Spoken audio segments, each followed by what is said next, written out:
میں آپ کو بغیر کسی تاخیر کے، بغیر کسی تمہید کے، بغیر وقت کو ضائع کیے ہوئے آئیے میں آپ سب کو بیان و خطابت کے دور میں لیے چلتا ہوں۔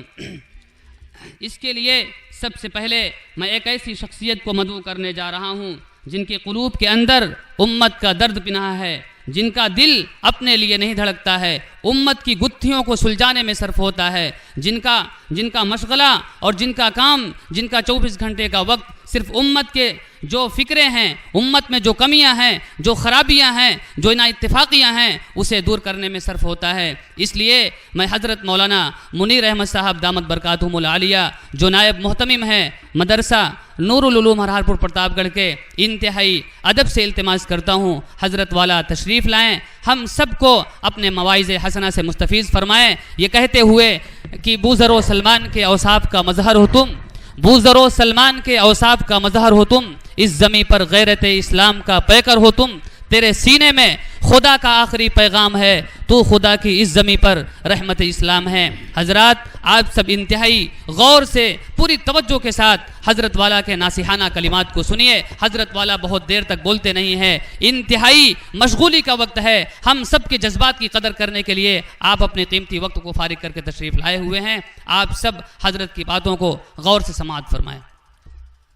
الحمدللہ نحمدہ ونستعینہ ونستغفرہ ونؤمن بہ ونتوکل علیہ ونعوذ باللہ من شرور انفسنا ومن سیئات اعمالنا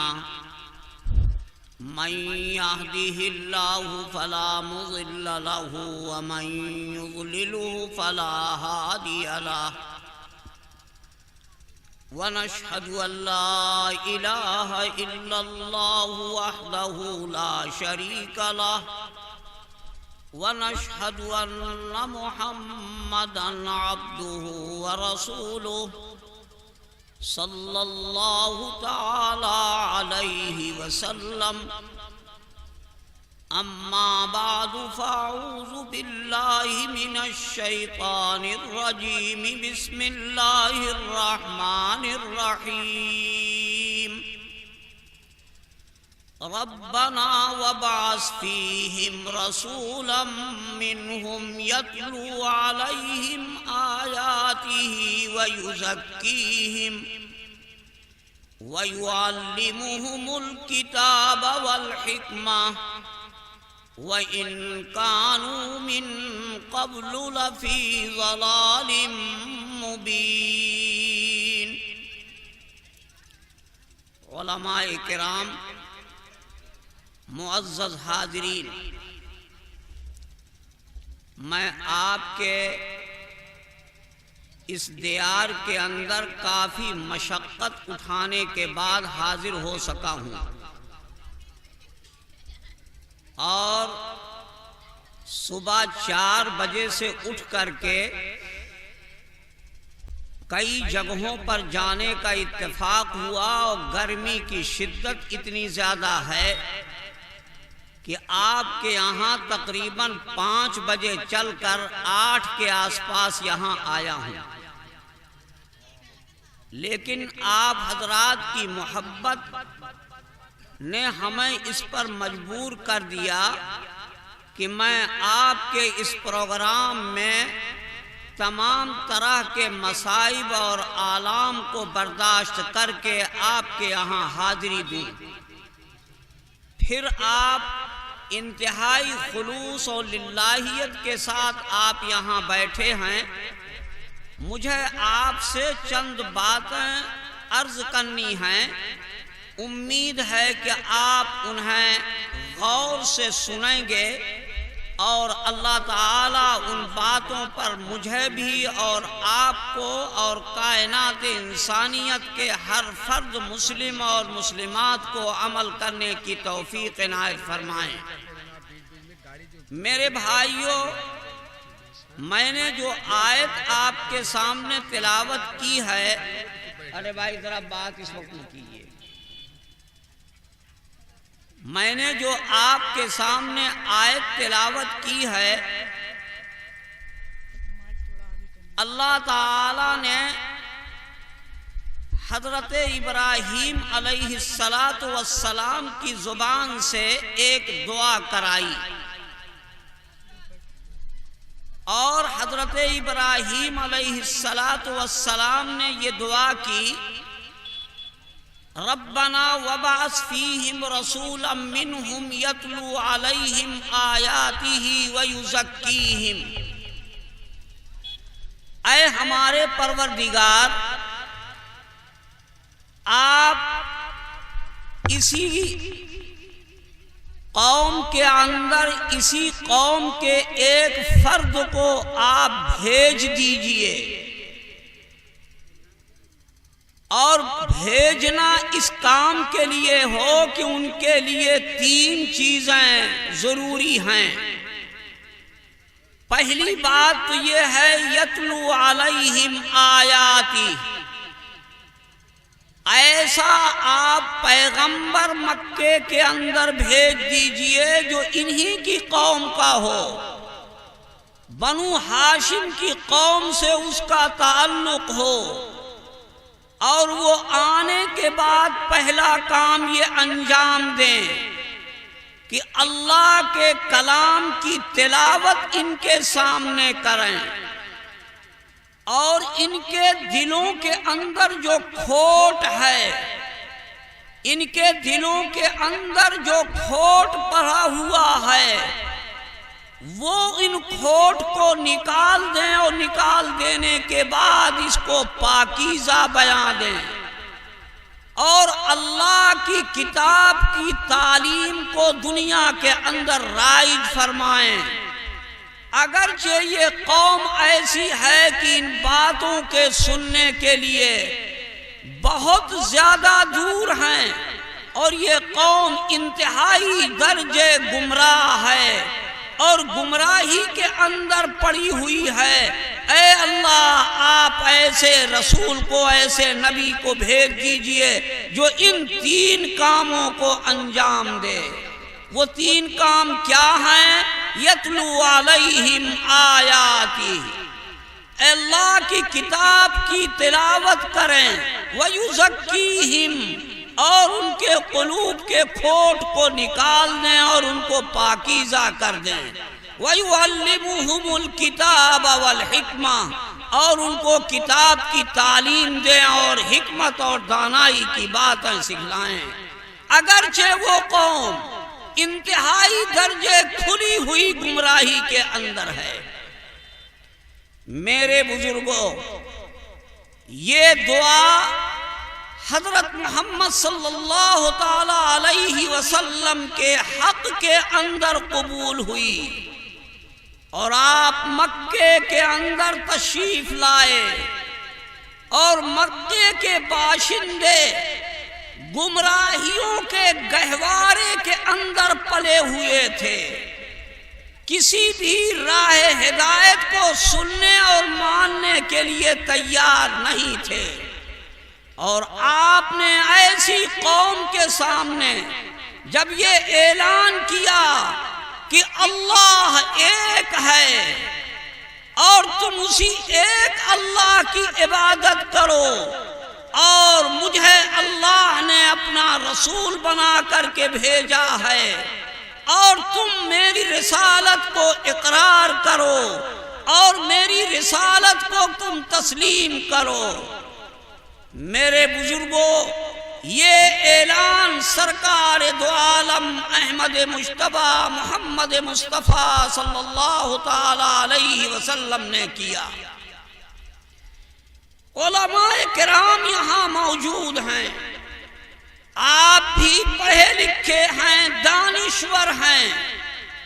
کتابوں کی ورق گردانی آپ نے کی ہے۔ مکے کے رؤساء، وہاں کے بڑے لوگ کلمہ توحید کا اعلان سننے کے بعد ابو طالب کے پاس ایک وفد پہنچا۔ کون پہنچا؟ مکے کے رؤساء گئے، وہاں کے بڑے لوگ گئے اور یہ کہا کہ آپ ہماری قوم کے سردار ہیں، ہماری قوم کے آپ لیڈر ہیں، ہماری قوم کے آپ اگوا ہیں، ہماری قوم کے آپ قائد ہیں۔ ہم پورے عرب کے باشندوں کا ایک وفد ہم بن کر کے آپ کے پاس پوری قوم کا پیغام لے کر کے آئے ہیں۔ کیا پیغام ہے؟ آپ کے بھتیجے نے ایک کلمے کا اعلان کیا ہے جس میں کہتا ہے کہ اللہ ایک ہے اور میں اللہ کا بھیجا ہوا رسول ہوں، اور ہمارے باپ دادا کو گمراہ کہتا ہے۔ آپ ان کے چچا ہیں، ہمارے آپ محترم ہیں، ہم آپ کے پاس آئے ہیں کہ آپ ان کو سمجھا دیجئے کہ ہمارے باپ دادا کے دین کو برا کہنا چھوڑ دیں، وہ اس کو ترک کر دیں۔ اگر وہ اپنی ان باتوں کے ذریعے سے مکے نہیں جزیرت العرب کی عمارت کو چاہتے ہیں، اس کی ریاست کو چاہتے ہیں اور مکے کا بادشاہ بننا چاہتے ہیں، تو بغیر کسی تاخیر کے ہم ان کو اپنے ملک کا بادشاہ تسلیم کر لیں گے۔ اور اگر وہ دھن دولت کو چاہتے ہیں، مال کو چاہتے ہیں، سونا اور چاندی کو چاہتے ہیں، تو پورے مکے کے اندر جتنا بھی مال ہوگا،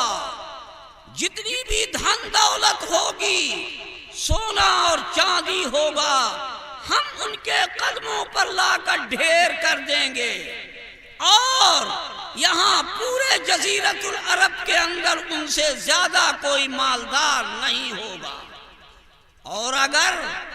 وہ کسی خوبصورت عورت پر عاشق ہیں اور چاہتے ہیں اس سے رشتہ کرنا، تو عرب کی سب سے زیادہ خوبصورت عورت کو ہم تیار کر دیں گے ان کے ساتھ رشتہ کرنے کے لیے۔ فرمایا ان کے چچا نے یہ تینوں باتیں پیش کی اور کہا، بھتیجے میں بوڑھا ہو چکا ہوں، میں پورے مکے کے لوگوں سے لڑائی نہیں لڑ پاؤں گا، اور اس بڑھاپے کے اندر میری عزت کو بٹا مت لگنے دو، اور میں جو کہہ رہا ہوں میری باتوں کو تسلیم کر لو، ورنہ اس بڑھاپے کے اندر میری بے عزتی ہوگی، اور بے عزتی آپ کی وجہ سے ہوگی جس کو میں برداشت نہیں کر پاؤں گا۔ سرکار دو عالم صلی اللہ علیہ وسلم کی آنکھوں میں آنسو بھر آئے اور فرمایا، باپ کا سایہ پہلے اٹھ گیا، دادا کا سایہ بھی اٹھ گیا، اسباب کے درجے کے اندر صرف آپ تھے، اور آج آپ ایسی بات کر رہے ہیں کہ جس سے پتہ چلتا ہے کہ آپ بھی ہمارا ساتھ چھوڑ دیں گے۔ اور فرمایا، آپ اپنی قوم کے رؤسا، ان کے قائدین، ان کے اگوا، ان کے لیڈر کو یہ بتا دیجئے کہ اگر میرے ایک ہاتھ کے اندر سورج لا کر رکھ دیا جائے اور دوسرے ہاتھ کے اندر چاند لا کر رکھ دیا جائے، اور یہ کہا جائے کہ تم اس کے مالک ہو اور ان کو تم لے لو، اور لینے کے بعد ہمارے باپ دادا کے دین کو برا مت کہو، تو اے چچا میں ان کو بھی ٹھکرا دوں گا، اور اس وقت تک میں اس کلمے کا اعلان کرتا رہوں گا کہ پوری دنیا کے اندر یہ کلمہ عام ہو جائے یا میری جان میرے جسم سے نکل جائے۔ میرے بزرگوں اور میرے دوستوں، سرکار دو عالم صلی اللہ تعالی علیہ وسلم نے یہ جواب دیا، کس کو؟ آپ کے چچا کے پاس جو عرب کے بادشاہوں کے بادشاہ، ان کے اغوا، ان کے لیڈر آئے ہوئے تھے۔ میرے بزرگوں، وہ آسمان کا سورج اور آسمان کا چاند کیا ہے؟ آپ کو دو چیزیں دی گئیں۔ ایک قرآن پاک دیا گیا جس کی دعا حضرت ابراہیم علیہ السلام نے فرمائی تھی، ربنا وابعث فیہم رسولا منہم یتلو علیہم آیاتہ۔ اے ہمارے پروردگار، آپ ہماری قوم کے اندر ایک ایسے شخص کو بھیج دیجئے، ایک ایسے رسول کو بھیج دیجئے جو ان پر اللہ کی آیات کو پڑھ پڑھ کر کے تلاوت کر کے سنائے۔ میرے بزرگوں، قرآن پاک اللہ کی یہ کتاب جناب محمد صلی اللہ تعالی علیہ وسلم پر ایسے وقت میں نازل ہوئی کہ جس وقت کے اندر خوریزی، قتل، غارت گری، اغوا اور تمام طرح کے وہ جرائم جس کا انسان تخیل و تصور نہیں کر سکتا، اس زمانے کے اندر مکہ اور مکے کے نواح کے اندر وہ چیزیں پائی جا رہی تھی۔ آپ نے کتاب اللہ کا اعلان کیا اور قرآن کریم کی آیات آپ نے پڑھ پڑھ کر کے، آپ نے تلاوت کر کے لوگوں کو سنایا۔ میرے بھائی، یہ کلام کیسا کلام ہے؟ یہ عرب کے باشندے، ان کی زبان عربی زبان ہے، اور عربی زبان ہونے کے باوجود وہ اس کے جاننے والے ہیں۔ ان کی مادری زبان ہے، اور اس مادری زبان کے اندر قرآن پاک نازل کیا جا رہا ہے۔ ابھی جلسے کے منتظم نے قرآن پاک کی آیات سے جلسے کا آغاز کیا۔ ہمیں ایک بات یاد آئی، ابھی میں نے آپ کے اسی گاؤں میں ایک جلسہ اور ہوا تھا، اس میں نے اس واقعے کو نقل کیا تھا قرآن کی نسبت سے۔ پھر قاری صاحب نے جو قرآن کی تلاوت کی ہے اس پر بھی ایک بات عرض کرنی ہے۔ ملک کا عجیب حال ہے، ایک وقت کے اندر کانگریس پارٹی کا اجلاس ہو رہا تھا اور اس کی صدارت ملک اور قائد علماء کے سربراہ، سب سے بڑے عالم اس کی صدارت کر رہے تھے۔ جب اجلاس کا وقت آیا تو انہوں نے کہا کہ اس اجلاس کا افتتاح قرآن کی آیت سے ہوگا۔ وہاں لوگوں نے کہا، ارے مولانا، یہاں مسلمان بھی ہیں، ہندو بھی ہیں، سکھ بھی ہیں، عیسائی ہیں، پارسی ہیں، اور تمام طرح کے مذاہب کے لوگ موجود ہیں۔ اگر آپ قرآن کی تلاوت کرا کے جلسے کا افتتاح کہیں گے تو کوئی کہے گا ہم رامائن پڑھا کر کے اجلاس کا افتتاح کریں گے،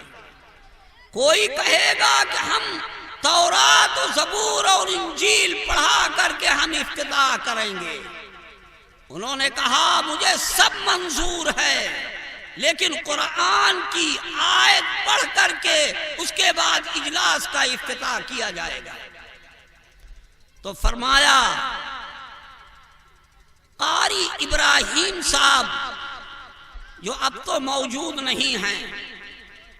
انہوں نے اس موقع پر قرآن پاک کی آیات سورہ صافات کے 2 رکوع پڑھے، اور اس میں تمام اقوام کے لوگ شریک تھے۔ لیکن جس وقت انہوں نے قرآن پاک کی تلاوت شروع کی ہے تو ہندو عیسائی، سکھ اور دیگر مذاہب کے لوگ سر نیچا کر کے بیٹھے رہے، اور بعض کے بارے میں یہ کہا گیا کہ ان کی آنکھوں سے آنسو بہ رہے تھے، اگرچہ وہ قرآن کریم کے معنی کو نہیں سمجھ رہے تھے۔ کیوں؟ قرآن کے کلمات میں ایسی کشش ہے، ایسا کھچاؤ ہے کہ اگر اس کو ترتیل کے ساتھ پڑھا جائے تو پڑھنے کے بعد وہ دل کی گہرائیوں کے اندر اترتا چلا جاتا ہے۔ حضرت ابراہیم علیہ السلام نے دعا کی، ربنا وابعث فیہم رسولا منہم یتلو علیہم آیاتی، اے ہمارے پروردگار، ہماری قوم کے اندر ایک ایسا رسول بھیج دیجئے جو آپ کی آیات کو پڑھ کر کے، تلاوت کر کے ہمارے دل کی گہرائیوں کے اندر اس کو اتار دے۔ آپ نے دیکھا ہوگا، سنا ہوگا، مکے کی سرزمین کے اندر ابو بکر صدیق رضی اللہ تعالی عنہ نکل کر کے باہر جا رہے ہیں، وہاں راستے میں قارا کا رئیس ابن دغنا ملا، پوچھا ابو بکر کہاں جا رہے ہو؟ جواب دیا، مجھے مکے کے لوگ اس زمین پر رہنے نہیں دے رہے ہیں، میں اللہ کو ایک کہتا ہوں، اللہ کی کتاب کی تلاوت کرتا ہوں، اور ہمارے دل کی گہرائیوں کے اندر قرآن کی عظمت اتر گئی ہے، اور ہم اسی کو تمام لوگوں کے قلوب کے اندر رچانا اور بسانا چاہتے ہیں۔ تاریخ کے کتابوں میں یہ لکھا ہوا ہے، قارا کا رئیس ابن دغنا، ابو بکر آپ مکے کو چھوڑ کر کے نہ جائیں، میں چل رہا ہوں اور میں لوگوں سے کہوں گا کہ ایسے باعظمت شخص کو، صدیق کو آپ کہاں اپنے یہاں سے اتار بھیج رہے ہو؟ اللہ کی رحمت ان کے اوپر چھائی ہوئی ہے، ان کو باہر نکالو گے تو تم اچھی طرح زندگی نہیں گزار پاؤ گے۔ مکے کے لوگوں نے کہا، آپ ہمارے رئیس ہیں، ہم آپ کی باتوں کو مانتے ہیں، لیکن ہماری ایک شرط ہے۔ وہ کیا ہے؟ کہا، ابو بکر قرآن پاک کے کلمات کو بلند آواز سے نہ پڑھیں، چپکے پڑھ لیں، خاموشی کے ساتھ پڑھیں، بس یہی ایک شرط ہے کہ قرآن کے کلمات کو بآواز بلند نہ پڑھیں۔ بھئی کیا نقصان ہے قرآن کے کلمات کو پڑھنے میں؟ فرمایا، جب یہ قرآن پاک پڑھیں گے،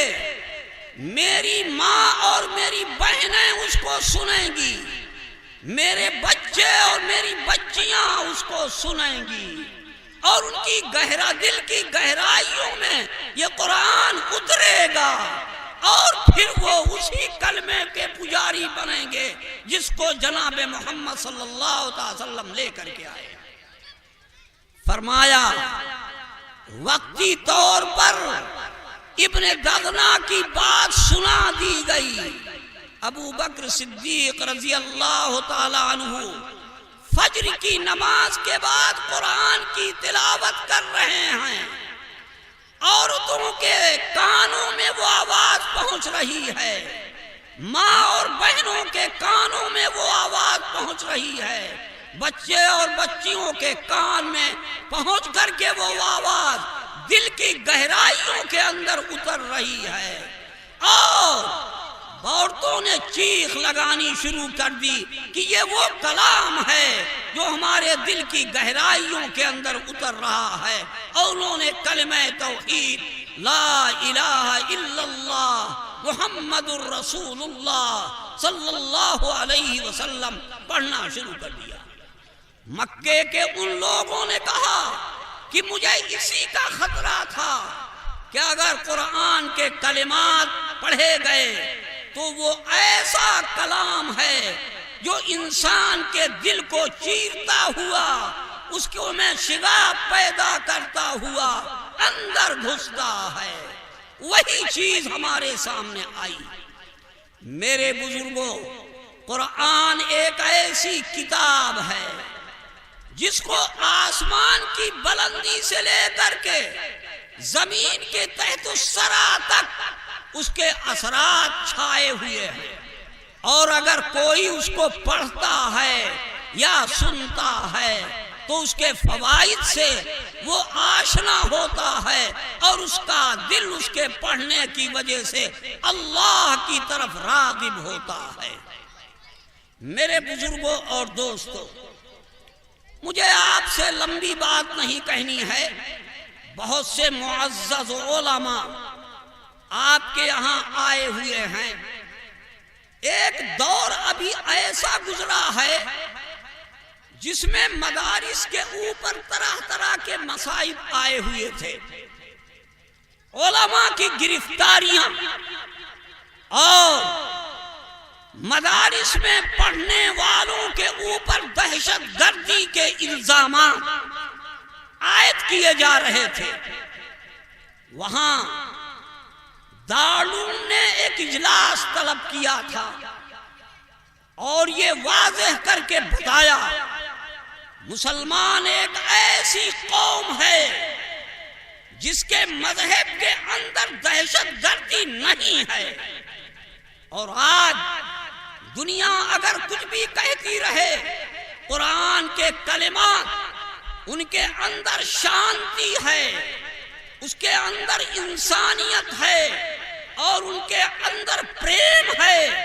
آپس کے اندر محبت ہے، بھائی اور چارہ ہے۔ یہ بنارس آپ کے قریب میں ہے۔ یہاں مشرقی یو پی کا مدارس کا ایک اجلاس طلب کیا گیا، اور اس میں یہ ہوا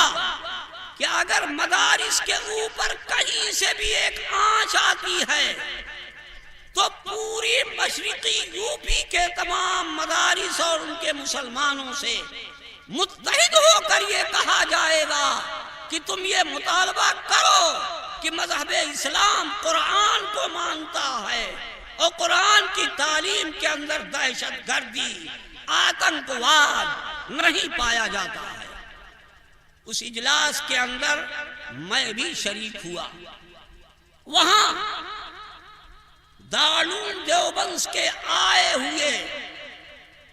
حدیث کے استاذ اور جمعیت علماء کے صدر، انہوں نے ایک بہت ہی دردناک واقعہ سنایا۔ میں آپ کے سامنے اس واقعے کو دہرانا چاہتا ہوں۔ فرمایا، یہ افریقہ جہاں ایک دور ایسا گزرا کہ جہاں پر مذہب اسلام کا نام لینے والا اور قرآن کی تعلیم کو جاری رکھنے والا کوئی شخص بھی باقی نہیں رہ گیا تھا، ارتداد پھیل رہا تھا اور لوگ مذہب اسلام کو چھوڑ رہے تھے۔ اللہ جزائے خیر دے، گجرات کے لوگ گئے تو تھے وہاں تجارت کے لیے، لیکن انہوں نے دیکھا کہ ہماری تجارت تو بڑھ رہی ہے، مال ہم کو زیادہ سے زیادہ مل رہا ہے، ہماری تجارت کے اندر زیادتی ہے، لیکن دین ہمارا مٹتا چلا جا رہا ہے یہاں پورے افریقہ سے۔ انہوں نے آپ کے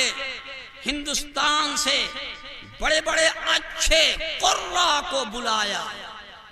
اور بلانے کے بعد وہاں دو طرح کی قومیں پائی جا رہی تھی، ایک گورے تھے، دوسرے کالے تھے۔ ابھی حافظ کلیم الدین صاحب جو اسی گاؤں کے رہنے والے ہیں، انہوں نے ایکتا اور اتفاق پر نظم پیش کی، اور ان کے اندر اتنا زیادہ افراتفری تھی، کالا گورے کی مجلس میں نہیں جا سکتا تھا اور گورا کالے کی مجلس میں نہیں آ سکتا تھا۔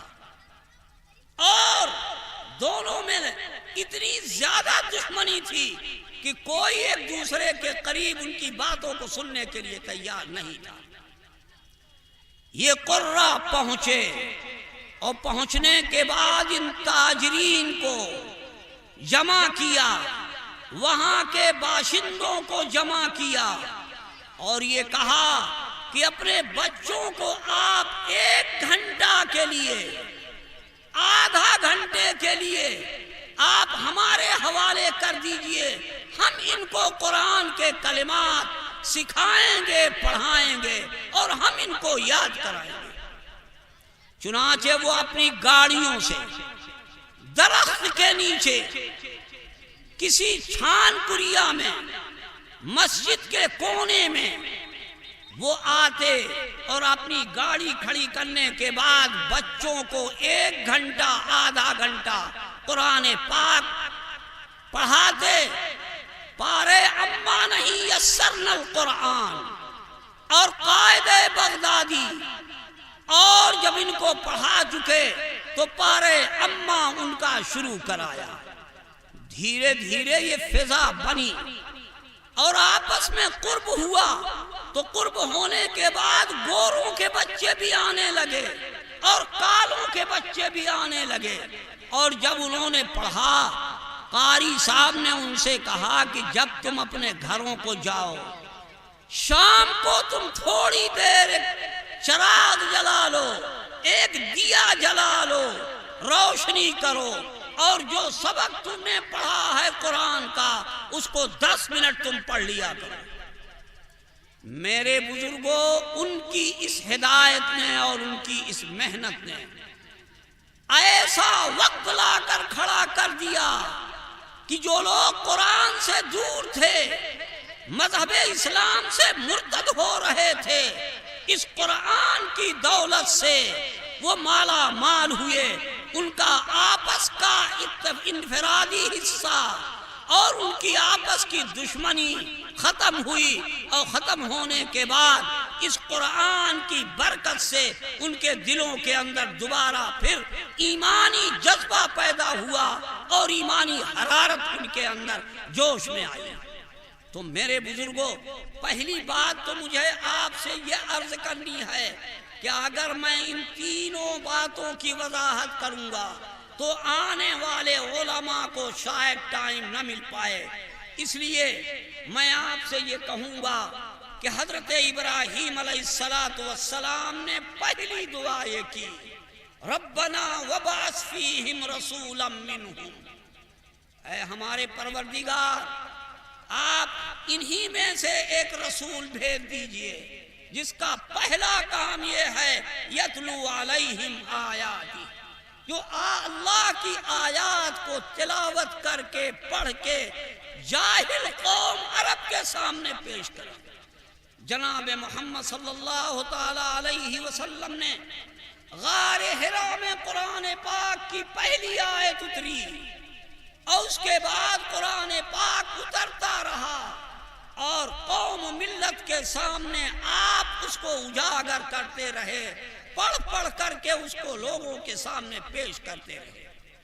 میرے بزرگوں، آج دنیا کے اندر جتنی کتابیں بھی آئی ہیں، کوئی کتاب ایسی نہیں ہے جو اول سے آخر تک یاد کی جا سکتی ہو،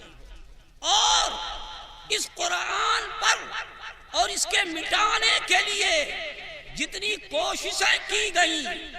وہ آپ کے سامنے ہیں، کتابیں بھری پڑی ہیں،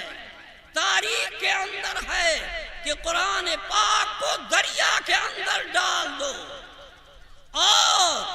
دریا کے اندر ڈال دینے کے بعد ان کے اوراق کا پتہ نہ چلے، ان کی سیاہیاں ختم ہو جائیں، دیکھیں یہ قرآن کہاں سے لاتے ہیں۔ فرمایا اللہ تعالیٰ نے اس کتاب کو نازل کیا ہے اور اسی نے اس کتاب کی حفاظت کی ذمہ داری لی ہے۔ آپ دیکھتے ہوں گے 12 سال کا بچہ، 14 سال کا بچہ قرآن پاک کو یاد کر کے اپنے سینے کے اندر جمع کر لیتا ہے۔ دشمنان اسلام سے یہ کہا گیا کہ تم قرآن کے کلمات کو دریا برد کر دو، جہاں جاؤ تم لے جا کے ختم کر دو، لیکن ان معصوم بچوں کے سینوں کے اندر جو قرآن پاک ہے، اس قرآن پاک کو تم ان کے سینوں سے تم نہیں نکال پاؤ گے۔ آپ دیکھتے ہیں رمضان المبارک کا مہینہ آ رہا ہے، تراویح کی نماز ہوتی ہے، اور اس تراویح کی نماز میں ایک حافظ قرآن پاک کی روزانہ تلاوت کرتا ہے۔ یہ قرآن کا معجزہ ہے۔ کوئی کتاب نہیں ہے کہ جس کتاب کو انسان شروع سے آخر تک یاد کرے اور پوری زندگی اس کو یاد رہے۔ صرف یہ قرآن کا معجزہ ہے کہ قرآن اپنا اعجاز دکھاتا ہے اور سینے کے اندر، اپنے سینے کے اندر بچوں کے سینے میں قرآن اترتا ہے، اور اترنے کے بعد وہ پوری زندگی اس کی تلاوت کرتا ہے، اور جہاں سے چاہو اور جب چاہو اس کی زبان سے قرآن کے کلمات اترتے ہیں اور نکلتے ہیں اور وہ لوگوں کے سامنے پیش کرتے ہیں۔ میرے بھائی، آج اس دنیا کے اندر اگر کوئی کتاب ہے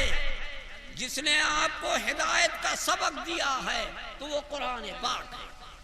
اگر ہم آپ اس قرآن کی عظمت کو آج دیکھ لیں، سیکھ لیں،